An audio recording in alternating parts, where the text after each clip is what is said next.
This is Musically Cogitating, a show asking and answering important questions about music, the people who make it, and discussing about how all of that continues to impact the way that you and I go throughout our everyday lives. If this is your first time listening, or if you've listened to every episode of this podcast so far, welcome. I am the host of this show, Ciyadh Wells. Thank you for joining me here. As I said, if you could go ahead and leave a review on Apple Podcasts or Podchasers or Spotify, I would really appreciate it. That would be amazing. And of course, I have linked anything that I feel is relevant and worth sharing in the show notes.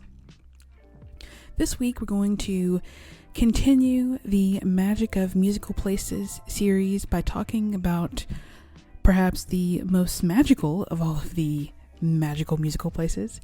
And we're going to talk about outside and nature or earth, all of that. And there are, of course, a few things that I want to touch on in relationship to how being outside and in nature affects how we make and understand and probably most importantly, listen to music.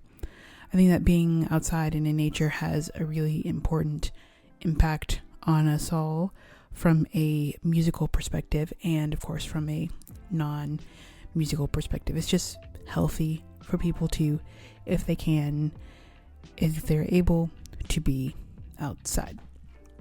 And from a musical perspective, there's more to being outside and consuming music than simply attending a musical festival or a concert that's being held outside, which are, of course, really important and something that I'm going to talk about more in the episode about concert venues specifically and about concert halls and things like that.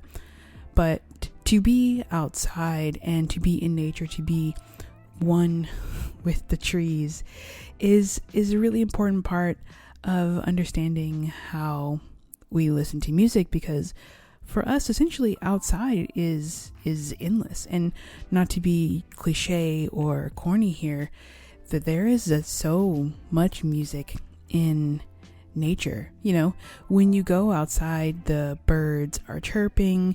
If you go outside and you're on a hike and you come up to a waterfall, there's the sound of the water going against the rocks, and it's coming and it's going so fast, and you have to be it's going so fast that you have to be careful around it. And then you hear the pitter patter of the squirrels, you hear the leaves crunching underneath your feet. And I think, yes, as much as we may not want to always admit it, there's music there, and it comes together to create something that is really special and really beautiful. And I am going to think about it as music, because it is just a really simply organized set of sounds. And I do hear that when I go outside. And of course, a lot of the times when we are outside,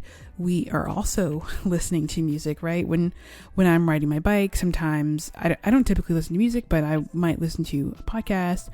Or if you're walking or running outside, you might be listening to music.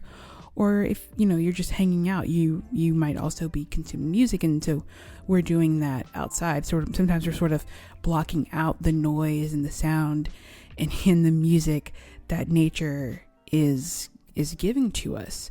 But all of that comes together to create music. And I don't know if you are aware, but it is a pretty popular thing amongst people to just listen to and create recordings of audio sounds that come from outside. And one of the primary ways that they do this is through using a recording technique called binaural recording, or using a binaural microphone. And according to Wikipedia, binaural recording is a method of recording sounds that uses two microphones arranged with the intent to create a 3D stereo sound sensation for the listener of actually being in the room with the performers or instruments. So,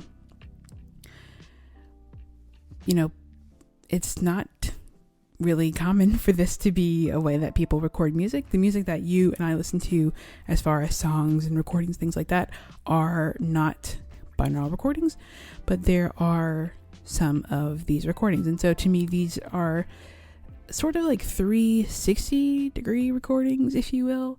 It's this attempt to capture everything that is happening in the space in which it's being recorded. And why do people do this specifically with outside? And I think it's because they want to capture all of the sounds and the depth that you want to hear when you are outside. They're trying to get you into this space where you feel as though you are being one with the sun and you're being one with the crickets and all of that. And I've put some links in the show notes to some really great examples of this recording style. And one of them is by Craig Maude, who is a writer, and he's a really interesting person. And so he also does these sort of videos of this type of recording. And this series he calls Nothing Exciting in Japan. And this is where he uses this binaural recording technique when he is on these really long walks in Japan. So that's something that he does. I highly recommend checking him out and those recordings. Additionally, my duo partner and we also did a video, and we made a video recording of us playing, and the background track that we played to was a binaural audio recording of some sounds of outside. So it is really popular to just listen to those, and it is also popular to use those as background tracks or media for what is happening, with the piece. So these recordings by themselves are just so incredibly soothing to listen to. And I think it's because you can really immerse yourself in that space and in that particular sound. It puts you in a flow that we don't really find ourselves in nature very often, because usually I think when we're outside, we are outside because we're trying to get somewhere, not always just because we want to be there in a really intentional way. And I think these recordings of outside, they allow us to be able to do that. As I've said, I think a lot of music comes, from nature, quite literally, sounds of drumming, tapping, singing. It comes from around us, and it comes from nature. And I think that's really important. It's so important that we go outside, or we listen to these recordings of outside and we hear the music. And it's really interesting because this music comes to us in a way that has not really been controlled. We didn't make it, and it just comes to us. And I think it is also rare for music to come to us, but it wasn't created by a person. It wasn't produced. It wasn't really defined. It was just something that, again, magically came to us, and we were able to discover. And I think it's even more rare that we're hearing something that is artistic and that we're experiencing that could be really different from the person who's standing beside us. So, the way that you hear the rustling of the leaves and the squirrels running around and the acorns dropping from the tree is very different than the person who might be next to you. And that's like so special and so magical, and it's so rare for people to be in the same space but to be experiencing something different. Of course, this does happen in concerts, and yes, but in a much broader sense, this happens in nature. And I think that is really beautiful, and something that we should make sure that we are able to continue having. And I don't want to get on too much of a rant here or a digression about the environment, but it is only because of the environment that we are able to connect, and nature allows us to connect and to be with each other. And of course, I'm going to talk about streaming, and I think we have to be far more conscious about how we stream and how we consume music digitally, so that we can continue to hear the sounds of outside and to be in nature and to hear all of that wonderful music, because we don't want it to go away. We want it to all be there, and we would all be very, very sad if it went away. So let's take care of our environment, of course. Let's listen to the sounds of nature when you go outside.